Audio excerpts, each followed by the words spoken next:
You're watching the KOAM Morning News on Fox 14.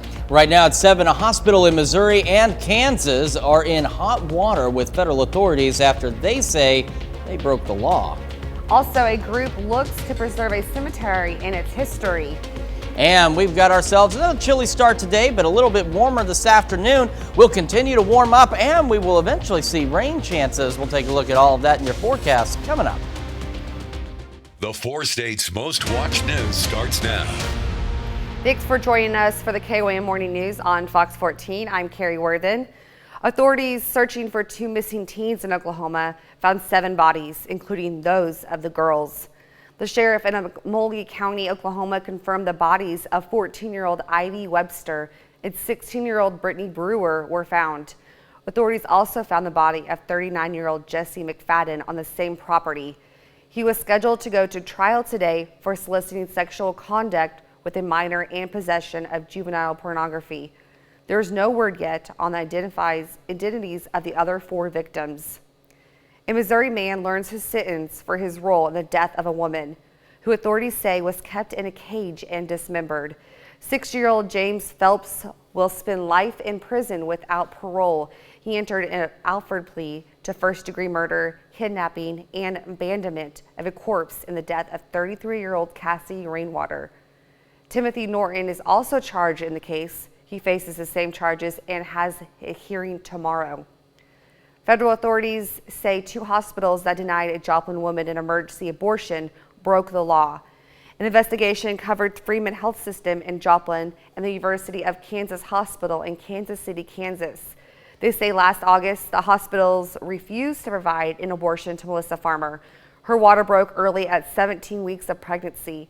Doctors said her fetus would not survive and she was at risk for serious infection or losing her uterus. They wouldn't terminate the pregnancy because fetal heartbeat was still detectable.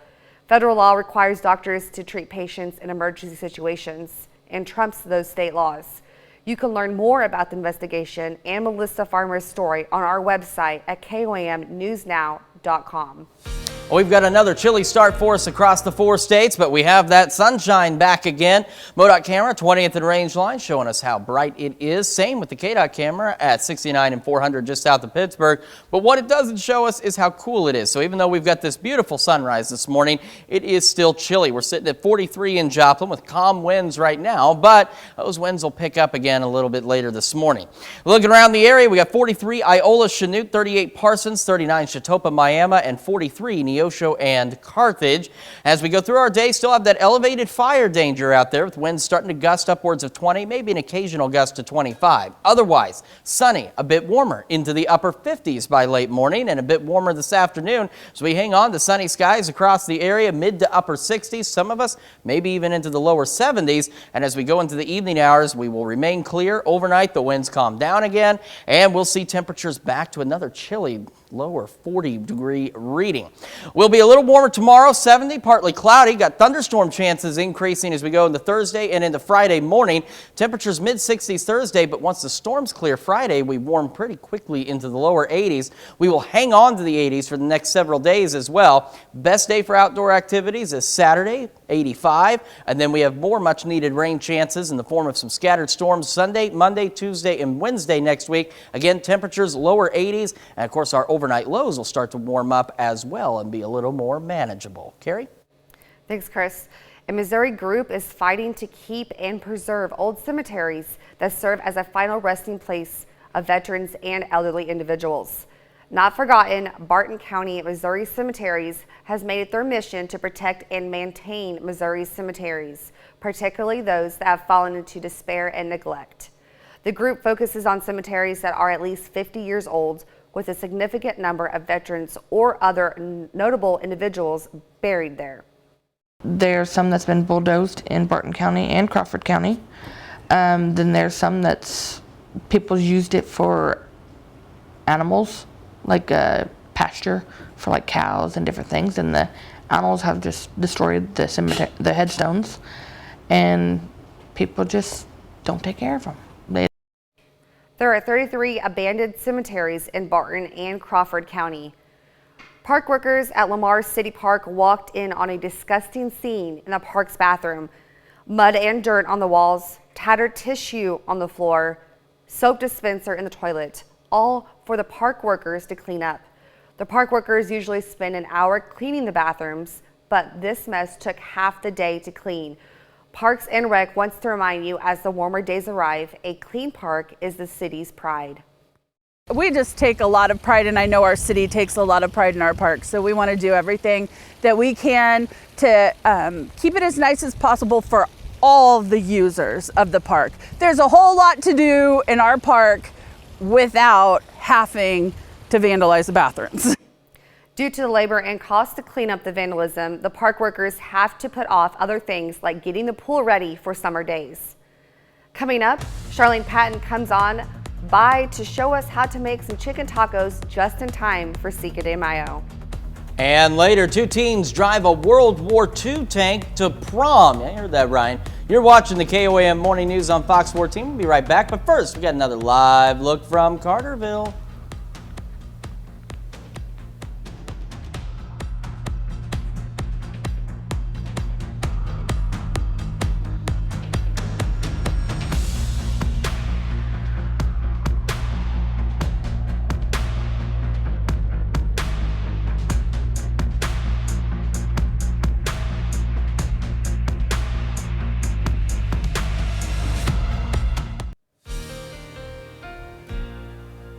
Welcome back to the KOAM Morning News on Fox 14. I don't know why I emphasize KOAM, but you know what you're watching. It is coming up on 7:09 on this Tuesday morning. We've got the sun shining out there, still a little bit on the chilly side, but it will begin to warm today. Of course, this is a live look from the MoDOT camera at 20th and Range Line, and a live look from the KDOT camera at 69 and 400 just south of Pittsburgh, showing us plentiful sunshine and big shadows as the morning sun continues to rise. And there is that morning sun continuing to rise from 7th and Range Line, looking great so far, but it is still on the chilly side. We're at 43 in Joplin, but we have calm winds. That's going to change over the next 2 or 3 hours as we get further into the morning as those winds pick up. Here's a look at temperatures across the area, and it is again cool out there, chilly, downright chilly in some cases.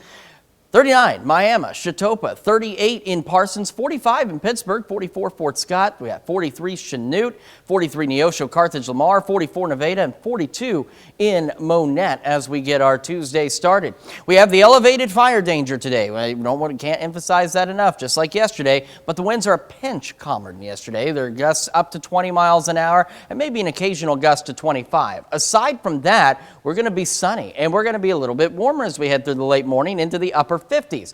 We head into this afternoon and we're going to be warmer yet into the mid to upper 60s. Some of us, especially in the western parts of our area, may reach the lower 70s today. So a pretty nice day, even though it's going to be a bit breezy with plentiful sunshine out there. Then we head into this evening. Unfortunately, another chilly one. Lows dropping back to the lower 40s, but again, a little slow drop to get there. Winds will calm down as we head into the evening and overnight hours, and we will hold on to those clear skies. We'll actually start off tomorrow with clear skies as well, but as we head into the late evening hours, we'll start to see clouds increase across the area. Some partly cloudy skies by the late afternoon, and then a few more clouds by the evening and overnight hours ahead of this. Some much needed shower and thunderstorm activity getting ready to roll into the area, and that's going to stick with us through the majority of our Thursday. We'll have those scattered thunderstorms throughout Thursday, into the evening and into the overnight, and into Friday morning. Our best chances for more widespread shower and thunderstorm activity will come late Thursday night into early Friday morning. And as you can see on the backside of this system, winds coming out of the south. You know what that's going to do? It's going to bring in more warm, moist air, and that's going to allow us on the backside of these showers and storms Friday evening to start warming into the lower 80s. We'll get a pause in the activity for us on Saturday. We'll have a pretty good day, mid-80s. So if you've got anything planned outdoors, Saturday's your day to do it, because by the time we get into late night Saturday and into Sunday, we have more showers and thunderstorms in the forecast. And as we've mentioned, this rain absolutely much needed across the area, and we're getting plenty of it. Still not enough to really kick down the drought, but any rain is better than no rain at this point. All right, 70 tomorrow, mid-60s Thursday, the storms, lower 80s Friday afternoon, mid-80s Saturday. We hang on to the lower 80s all the way through the first half of next week, but we have those scattered storm chances Sunday, Monday, Tuesday, and Wednesday. But the other side of this is as our daytime temperatures warm into the low 80s, it allows our overnight lows starting late this week to start warming up and stay a little bit more mild as well. So some pretty pleasant mornings for us in the next few days as well. We'll be back with more, but first, here's another live look from Carterville.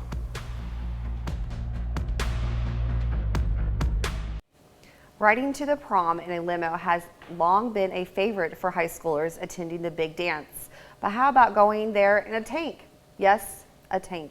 Well, a group of teens did just that recently in Oregon. Jeffrey Lindblom reports.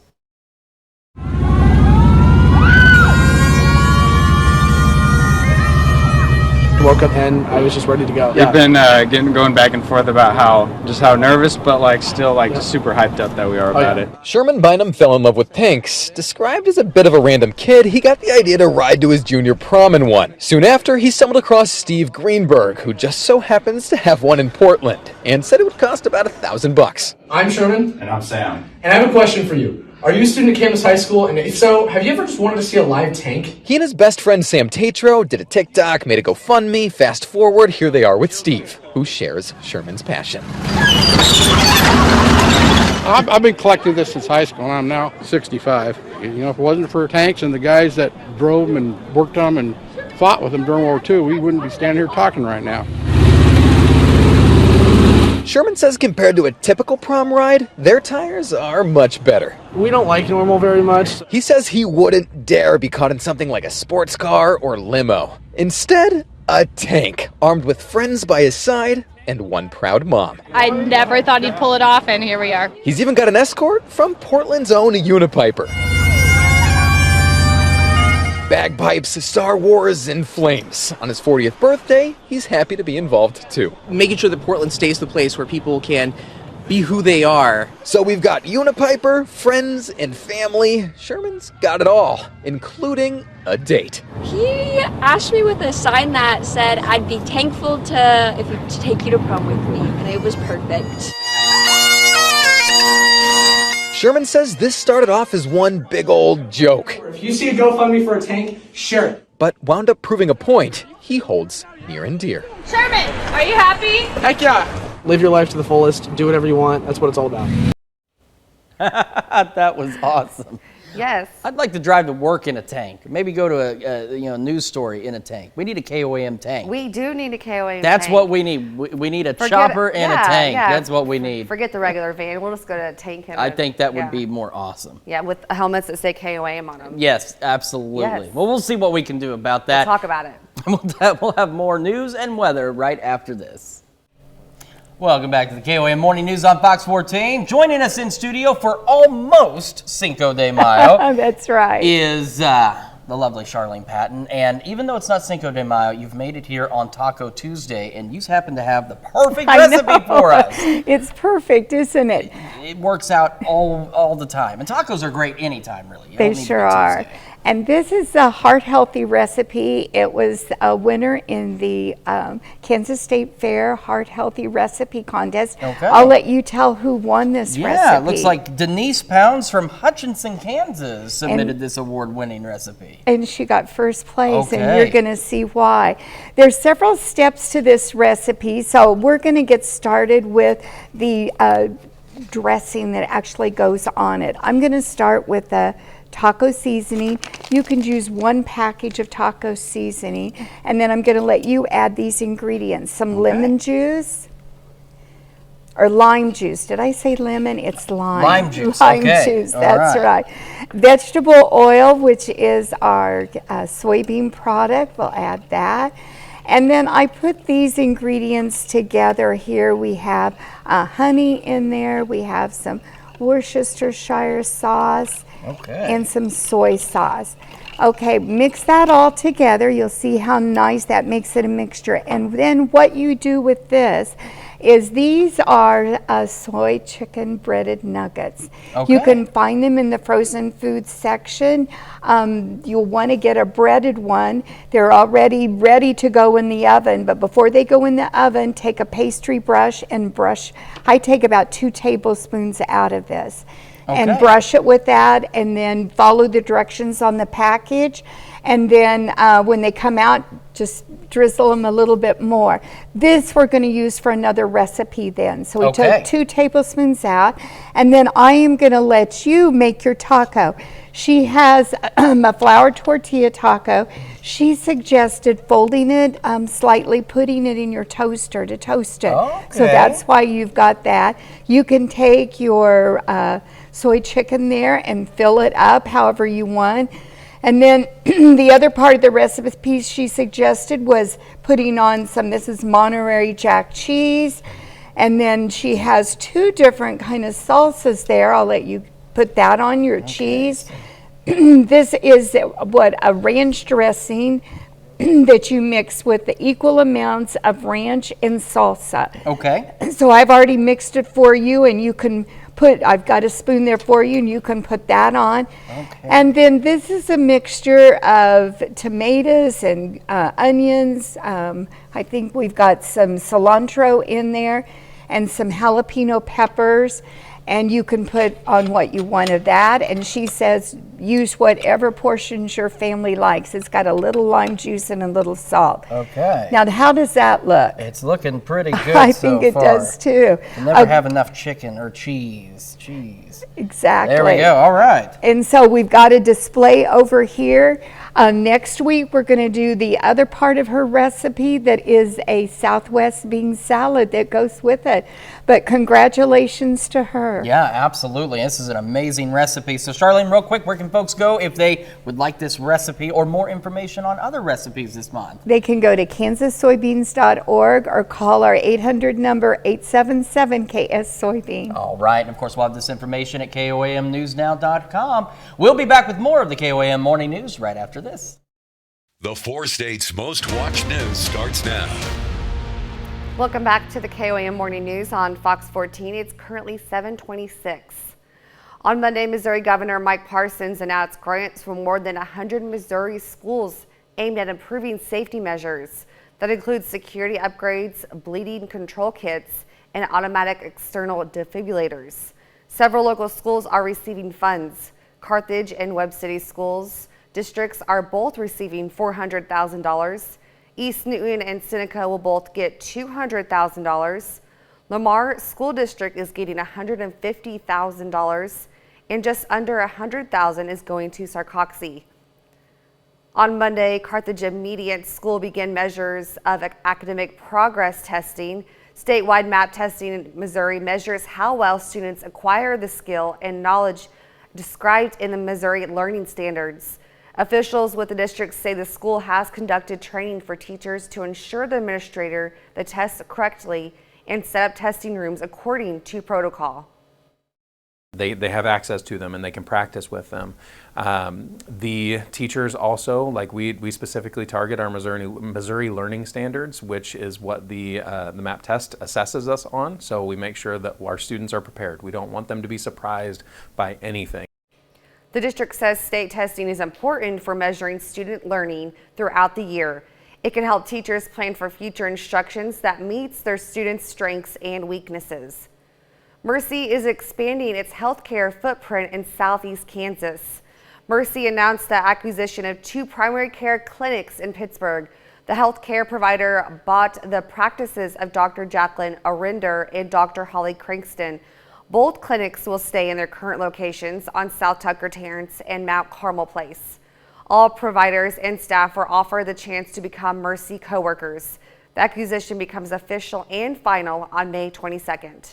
Well, we've had another chilly start for us out there, but plentiful sunshine yet again. Taking a look at 7th and Rangeline, you can see those clear skies sitting at 43 in Joplin with a calm breeze. So again, a bit on the chilly side, and that calm breeze will not last. As we go into the morning, it's going to pick up. We have 46 in Pittsburgh, 38 Parsons, 43 Chanute, 41 Miami, 44 Neosho, and 42 in Carthage. We still have the elevated fire danger today because later winds will start gusting upwards of 20, maybe an occasional gust to 25. Will otherwise be sunny and a pinch warmer as we go into the the upper 50s later this morning. Highs today, mid to upper 60s, maybe even a few lower 70-degree readings for some of us. Sunny skies, and we'll hold on to clear skies as we head into the evening. The winds will calm down, and we have got another chilly night ahead of us back into the lower 40s. Carrie?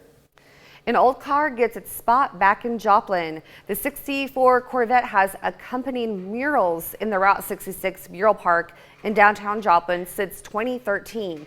Back in January, it has been a way to get some work done on it. On Monday, it was installed back in its former spot after some minor repairs and now has a fresh coat of paint.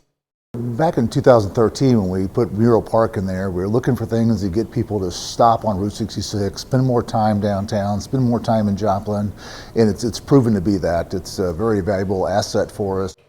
Route 66 Mural Park is at 619 South Main Street on the northeast corner. Wayfinding signs are getting a fresh look in Joplin. The new signs are being installed now. The signs depict the city's new branding. The city installed the current signs 9 years ago.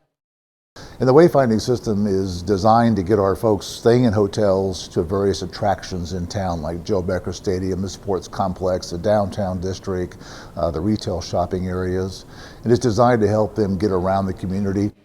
The city says it should take all week to replace the 39 signs. The Girard, Kansas Public Library gave people a chance to brush up on their art skills with a paint night. Folks were able to come out, get a canvas, and follow step-by-step instructions to create a masterpiece. Officials say the paint night lets people have a night of fun and creativity. It is a community paint night. This is part of a series of paint nights that we're doing here at the library. Part of what we're doing with the paint nights is offering these as a small fundraiser for the library. So part of the money will come back to the library to purchase additional materials for our patrons. You can find other events like that on our website, koamnewsnow.com/events. This morning we are discussing swimming lessons and summer plans. Now, little Hazel is just 15 months old, but she's no stranger to the water. She started swim lessons at just 6 months. Darlene Long's son DJ, who's 2, has been taking swim lessons since last year after she and her family moved from Nevada into a home with a backyard pool. According to the Florida Department of Children and Families, in 2021, the state hit a record high of 98 children drownings, up from the 69 reported in 2020.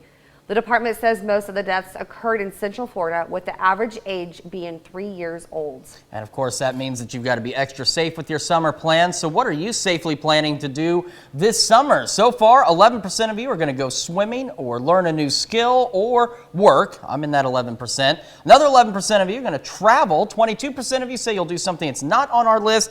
And 34% of you say you're going to do a combination of all of those things on the list. So make sure you take time to vote through our website, our app, take part in discussion on our Facebook page.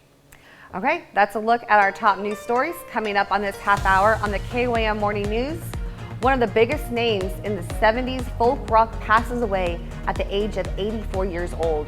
We take a look back on the life and career of Gordon Lightfoot. Plus, we've got ourselves a chilly start today, but warmer weather is on the way, as well as rain chances. We'll take a look at that forecast when we come back. But first, why don't we take you up to Carterville for a live look from up there? We'll be right back.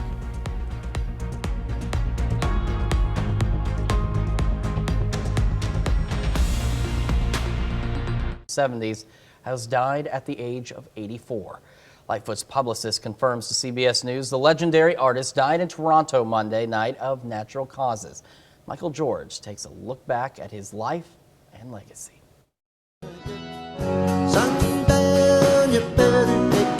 Sundown was one of Gordon Lightfoot's biggest hits, and it helped him earn a spot in the Songwriters Hall of Fame. It means a lot to me. It's an important thing in my life, an important moment.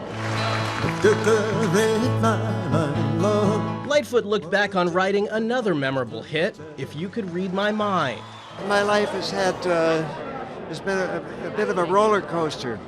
I think at that point in time I was sort of at the going through the lower dip and sort of climbing up again. The Canadian musician was born in 1938 in Orillia, a small city in Ontario. A 2020 documentary chronicles his life and work, which began at an early age, including a performance in Toronto when he was just 13.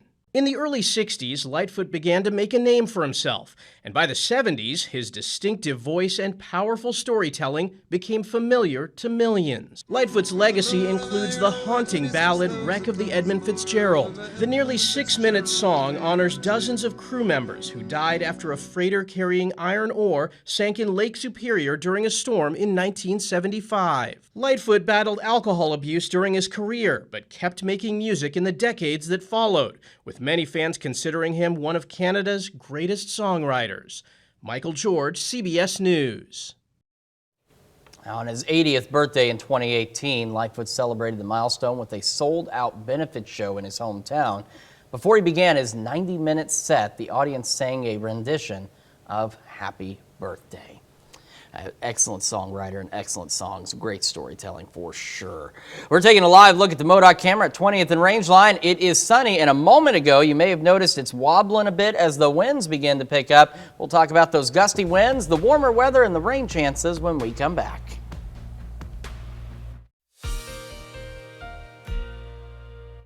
Welcome back to the KOAM Morning News. It is now 7:39 in the home stretch of the morning show and on that downhill run to Friday.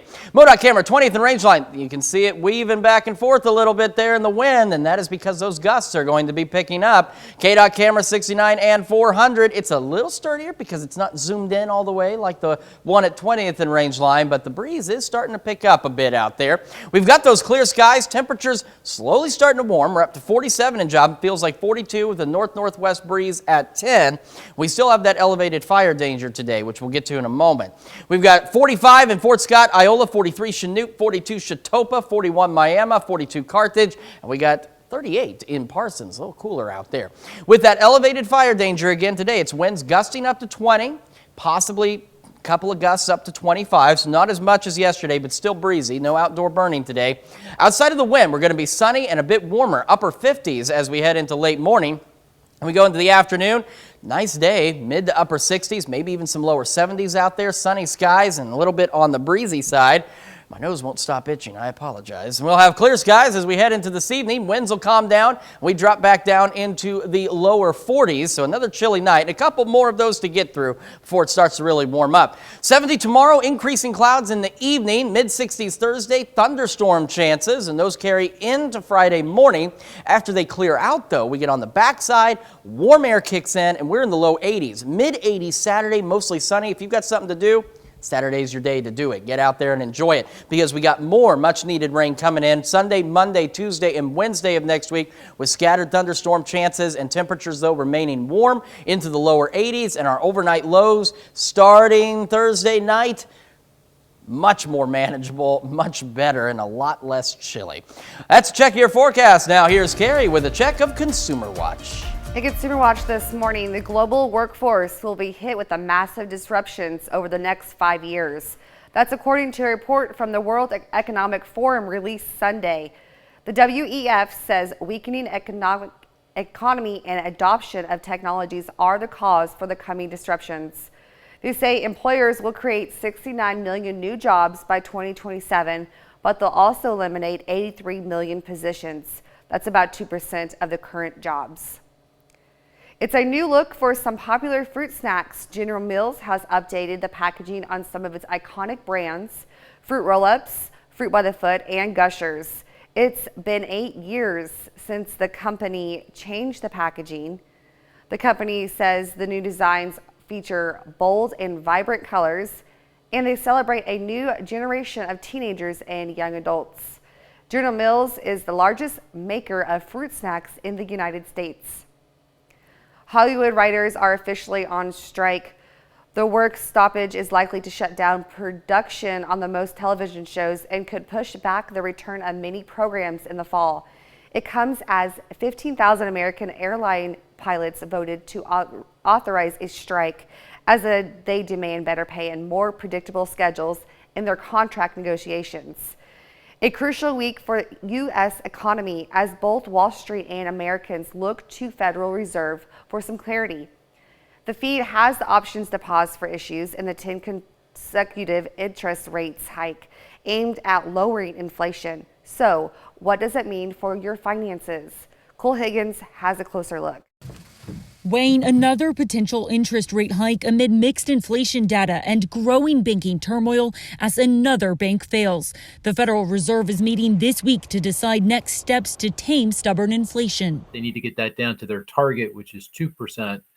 And the way to do that is to raise rates. So what does the Fed's decision this Wednesday mean for your wallet? Some analysts expect the central bank to raise rates a 10th consecutive time, this time by a quarter point. If that happens, expect higher borrowing costs from car loans to mortgages. If you got a personal loan, you're going to see your rate go up. A home equity line of credit, you'll see your rate go up. And of course, if you need to borrow money for anything like a new car. Meanwhile, there's also the possibility that the Fed could pause its aggressive action to cool down the overheated economy. Experts say if that's the route the Fed takes, it could be a good opportunity for consumers who have been sidelined by rising interest rates. This is definitely going to be treated by a lot of would-be home buyers as a sign that maybe now is the time to start that home hunt again. No matter what Fed Chairman Jerome Powell announces this week, the decision will give us a clear indication about the Fed's plans for the rest of the year. So if you're planning to make major purchases in 2023, like buying a car or a home, this week's announcement could give you guidance about what you can expect in terms of borrowing costs. Rising prices aren't the only concern facing the economy. The Fed is also facing questions about credit conditions following last month's banking turmoil. And the latest drama with the First Republic Bank revived those fears that tightening credit standards could make loans harder to get and help push the economy into recession. We'll be right back with more after this, but first, let's take a look at the market prices before the opening bell.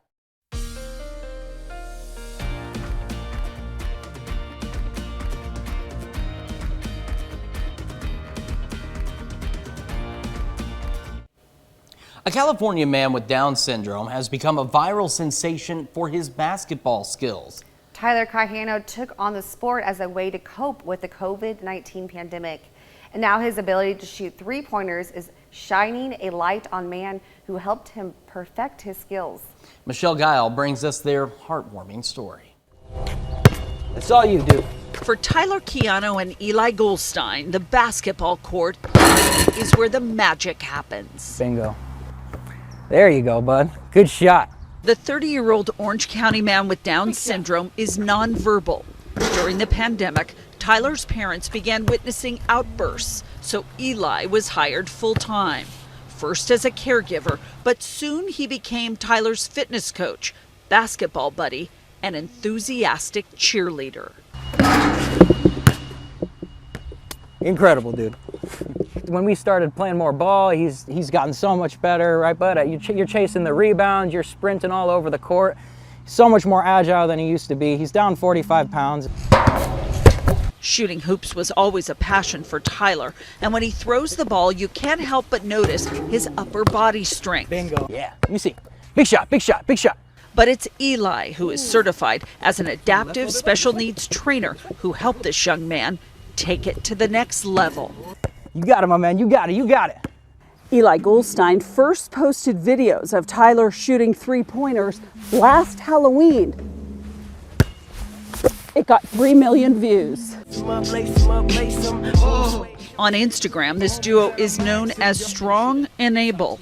They've got 26,000 followers, and some of the TikTok videos with Tyler sinking three-pointer after three-pointer has millions of clicks. Strong and Able is just, it's a way for us to show that, you know, people like Tyler, people with all kinds of special needs, Down syndrome, autism, whatever, they got abilities greater than yours and mine a lot of the time, which is pretty plain to see with Tyler here, because he's got a shot that I couldn't match any day of my life. So. All Eli has done for Tyler hasn't gone unnoticed. The nonprofit Regional Center of Orange County, which supports Tyler and others with disabilities, has just awarded Eli with its Spotlight Award. Tyler may not be able to use the words to say it, but it's clear Eli is a true friend. That's impressive. That is. And that's a great friendship, great relationship they have. Yes. And his ability to shoot those baskets. He don't even get out the ground when he shoots it. Yeah, no, he just gives it a good chunk and it just goes. I Yes. couldn't do that. couldn't I either. can't do that at all. Period. No, me neither. That's incredible. So hopefully more folks like that will help those that are in need and bring them up. Everybody needs him, yeah. Yeah, absolutely. Well, we've got another decent day for us today. It's a bit chilly this morning, but we do have that plentiful sunshine out there. MoDOT camera, 20th and Range line, looking back to the south. It's been wobbling on occasion because the wind is beginning to pick up. As we look at the KDOT camera at 69 and 400, just south of Pittsburgh, we got a beautiful day out there. But again, it is a bit on the chilly side. Even though, look at that, just blue skies, just looks great, just like yesterday. We are at 47 in Joplin. Feels like 42 though, because we got that north-northwest breeze at 10 miles an hour. Across the area, it's starting to gradually warm up. So we got 48 in Pittsburgh. Still cool in Parsons, 38, 46 Chatopa, Miami, 47 Neosho, and some 46s in Lamar and Carthage. We still have the elevated fire danger today because winds are going to start gusting upwards of 20 and maybe a couple of gusts up to 25, so no outdoor burning. But as you can see, plentiful sunshine, a little bit warmer, upper 50s. As we head into the late morning, mid to upper 60s for highs today. Some of us maybe even the lower 70s. Sunny skies, a gorgeous day. However, we still have a couple of cool nights ahead of us. We'll have the clear skies, winds calming down overnight, down to 52 by 10. Overnight lows in the lower 40s. And then we've got rain chances. These are absolutely much needed rain chances because our drought situation has not really improved since last August. It's not gotten worse, thankfully, but it's not improving, and we need improvement, and some of these rain chances will help out with that. 70 tomorrow, increasing clouds late in the day ahead of scattered thunderstorms Thursday into Friday morning. Mid-60s Thursday. Friday, once the storms clear, we get into the lower 80s. It's going to warm up rapidly behind this rain. Saturday, if you've got outdoor plans, you want to spend some time in the sun, that's the best day to do it. Mid-80s, mostly sunny skies, then more storm chances. Sunday, Monday, Tuesday, Wednesday as we head into next week. And even with the rain, temperatures staying warm. We hang out in the lower 80s, and that will help our overnight lows starting by Thursday night to be a bit more on the mild and seasonable side. We'll be back with more of the KOAM Morning News right after this. Here's a check of today's top headlines, the news you need to know before you head out the door. A motorcycle crash takes a life of a Knoll, Missouri man. The crash happened just before 3 Monday afternoon at Missouri 43 and County Highway O. Authorities say 29-year-old Judah Hendricks of Knoll, Missouri was driving his motorcycle south on Missouri 43 when 27-year-old Haley Hoffman failed to yield to the motorcycle as she turned west onto the County Highway O. Hendricks died on the scene. He was wearing a helmet. Mercy announced the acquisition of 2 primary care clinics in Pittsburgh. The healthcare provider bought the practices of Dr. Jacqueline O'Rinder and Dr. Holly Crankston. Both clinics will stay in their current locations on South Tucker Terrace and Mount Carmel Place. The acquisition becomes official and final on May 22nd. Wayfinding signs are getting a fresh look in Joplin. New signs are being installed now. The signs depict the city's new branding. The city installed the current signs 9 years ago. The wayfinding system is designed to help guests staying in Joplin hotels and traveling to various tourism spots in the city. Well, we've got another chilly start for us. We also have that elevated fire danger, winds gusting 20 miles an hour, occasional gusts to 25. Otherwise, sunny, warmer, mid to upper 60s for us today, maybe even some low 70s. Winds will calm down as we head through the evening and overnight. We remain clear and cold again, back down to 42 for our overnight low. That's not what I wanted to show you. This is what I wanted to show you. It's the 7-day forecast. A little warmer tomorrow, 70, clouds increasing, scattered storms Thursday into Friday morning, much warmer Friday in the lower 80s. Best outdoor day is Saturday with more scattered storms Sunday and Monday and temperatures remaining in the low 80s. Today is the perfect day to give an apple to your favorite teacher. National Teacher Appreciation Day is celebrated on the Tuesday of the first full week of May. That falls today. First Lady Eleanor Roosevelt championed National Teacher Day back in 1953 as a way to honor teachers. Educators with the National Education Association solidified the date with a vote. Meanwhile, the National Parent-Teacher Association established the entire first full week of May as National Teacher Appreciation Week, and that gives you several days to say thank you to all teachers for their dedication to educating us all. Tawny and I have talked about this once or twice. I got a number of teachers that have had a serious impact in my life over the years and can't be more grateful for them. I agree. I don't have the time to list them all, but I'm sure they know who they are. Yes, same for me. Yep. All right, well, make sure you get out there and thank a teacher, because otherwise Carrie and I wouldn't be here doing what we're doing right now. Somebody had to teach us some of this, right? A little bit of something. A little bit of it. You know, they had to Yeah. at least give us an idea here. So, and we want to thank you so much for spending your time with us and letting us put the good in your morning. We'll be back with more news and weather today at noon. Have a great morning and an even better day.